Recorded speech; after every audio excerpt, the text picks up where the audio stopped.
Et on démarre avec Catherine. Bonjour Catherine. Bonjour, je suis ravie de vous avoir en live, comme on dit. C'est vraiment une jolie surprise de la journée.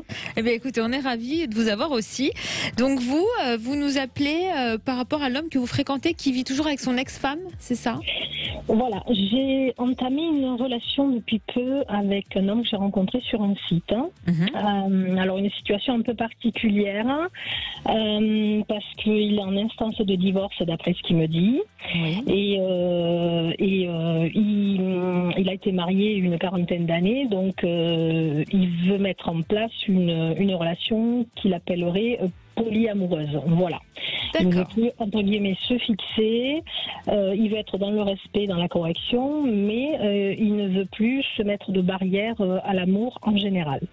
Donc moi je le fréquente en connaissance de cause, je suis sur le papier attirée par cette situation, bien que je n'ai jamais pratiqué ce genre de relation.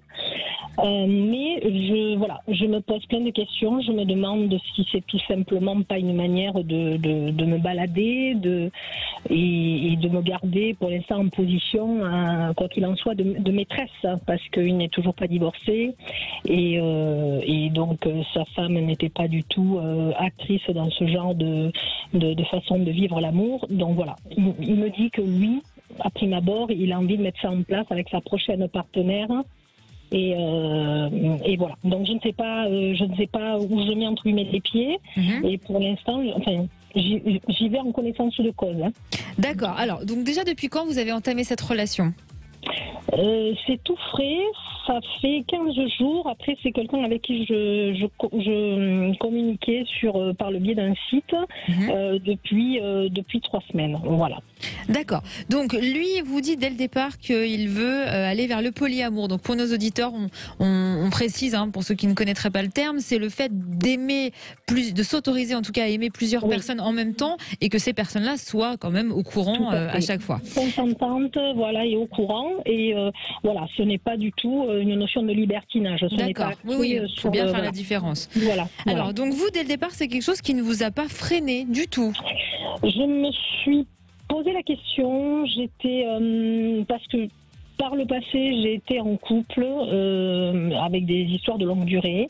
Et pendant ces périodes amoureuses, j'ai été ponctuellement attirée amoureuse d'autres personnes sans franchir le pas. Et je me suis demandé si à l'heure actuelle, j'étais capable de vivre une relation comme ça et d'aller vers cette liberté amoureuse. D'accord. Voilà. D'accord. Donc vous l'avez vu en vrai déjà? Oui, on s'est rencontrés. Déjà 3 fois. Ça s'est plutôt bien passé. Il y a une entente intellectuelle, physique. Voilà, c'est quelqu'un qui est brillant et qui me fait un petit peu briller les yeux, comme on dit. J'en ai besoin d'admirer mon partenaire. Donc voilà. Mais après, par contre, voilà, je me pose la question. Je me dis, c'est quelqu'un du milieu médical. Donc je me dis, est-ce que c'est pas quelqu'un qui me balade juste pour éventuellement avoir une partenaire docile près de lui. D'accord, parce qu'il cohabite toujours avec son ex-femme. Est-ce que vous savez pourquoi elle est toujours sous son toit? En fin de compte, pour une histoire tout simplement de praticité. A priori, elle recherche une maison à acheter, mais ce n'est toujours pas fait. Voilà, c'est le côté entre guillemets technique. La maison est suffisamment grande. Il m'a bien expliqué qu'il ne se passait plus rien entre eux et que j'ai vu la maison aussi. Donc techniquement, ils ne vivent pas ensemble. Ils sont à des étages différents de la maison. D'accord. Donc c'est vraiment de la cohabitation depuis plusieurs années.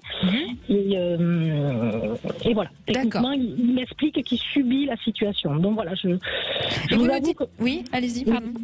Voilà, je vous avoue que c'est plus ça qui m'inquiète, voilà, savoir s'il me baladerait pas, si on partirait pas sur, tout simplement quelqu'un qui veut profiter peut-être de ma naïveté, de ma gentillesse. Bien sûr, parce que depuis 15 jours, vous le connaissez seulement. Tout à fait, voilà. Donc il faut quand même rester méfiante.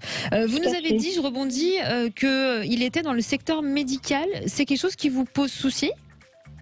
Alors, pas du tout, parce que le fait est qu'on a été mis...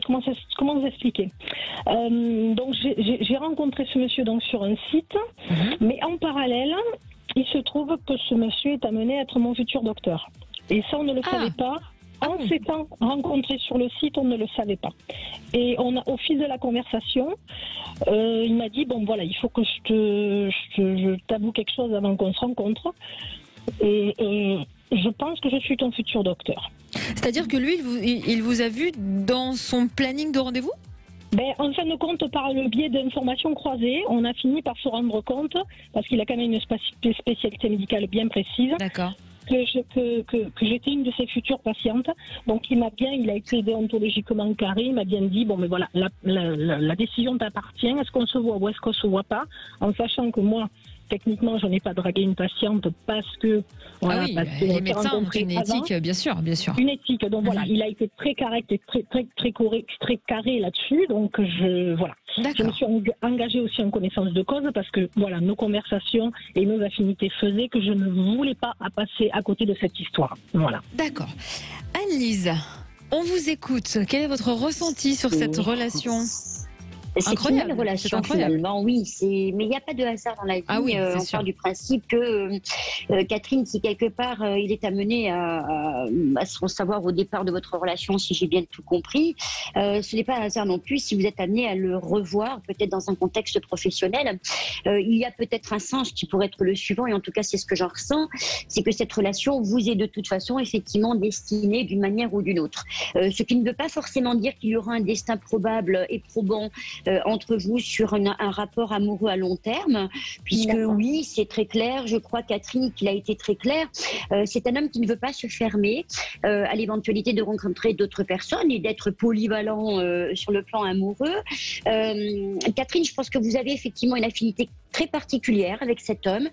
Vous l'avez dit, vous, il y a ce côté brillant, intellectuel qui vous apporte beaucoup et dont vous avez effectivement besoin.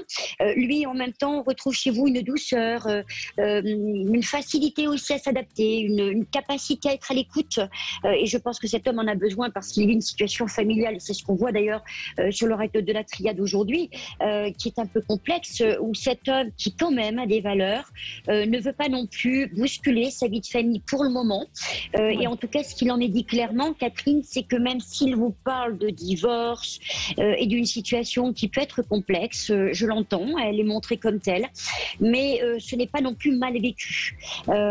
C'est important que vous le sachiez, Catherine, parce qu'il y a ce que l'on peut dire et ce que l'on peut parfois croire. Ça ne veut pas dire qu'il est dans une démarche malhonnête, parce qu'il peut aussi, lui, supposer croire, se faire croire à lui-même, ça arrive assez régulièrement, que cette situation finalement n'est pas si invivable que ça, et n'est pas non plus trop freinante, mais dans ce que je vois, même s'il vous dit qu'il en a marre et que c'est pas une situation, je pense qu'elle n'est pas si mal vécue de sa part à lui, y compris même d'ailleurs de son épouse Catherine, et je pense que c'est en tout cas, s'il doit y avoir méfiance de votre part, c'est peut-être là qu'il faudra poser votre méfiance. Dans sa démarche, il est honnête, je crois qu'il a été très clair, vous disant effectivement qu'il ne se fermait pas à d'autres éventualités en dehors même de vous, mais en tout cas, on montre une relation qui peut durer quelques mois, et c'est plutôt vous, Catherine, qu'elle est décidée à un moment donné de mettre terme à cette relation, d'ailleurs en commun accord, puisqu'il ne sera pas non plus contre cette reprise de liberté que vous allez vous octroyer, et cette reprise de liberté que vous allez vous octroyer l'année prochaine plutôt, suite à une nouvelle rencontre, Catherine. Donc oui, la finalité de cette relation, pour moi, elle est là pour vous apporter quelque chose que vous avez à comprendre, un cheminement qui est plutôt beau parce que la relation est quand même équilibrée. C'est un homme qui va vous apporter beaucoup sur le plan de la sexualité, si je peux me permettre. Ça va être. On parle vrai, vous pouvez vous permettre. Voilà, ça va être assez chaud si je peux m'exprimer ainsi. Vous allez vivre vraiment une relation. C'est déjà le cas, voilà. Ouais, je pense que c'est très important. Il y a vraiment une grande. C'est important, c'est très important. Et puis dans ce cadre-là, Catherine, on peut se dire aussi finalement, si j'accepte la situation, il faut aussi que j'y trouve quelque part un compte, mon compte. Et Catherine, c'est vrai que ça peut être un très bel amant. Je pense qu'il connaît parfaitement bien le corps physique d'une femme et tous ses secrets. Et je pense que c'est un homme qui va vous traiter avec respect et malgré tout avec amour. Donc Catherine, sincèrement, il faut pas trop, n'allez pas trop vite dans cette relation. Préparez vos gardes, mais dans tous les cas, je ne vous vois pas en souffrir, puisque de toute façon, elle s'arrêtera parce que vous allez le souhaiter. Merci en tout cas pour votre témoignage, Catherine. Merci beaucoup. C'est très intéressant. À bientôt.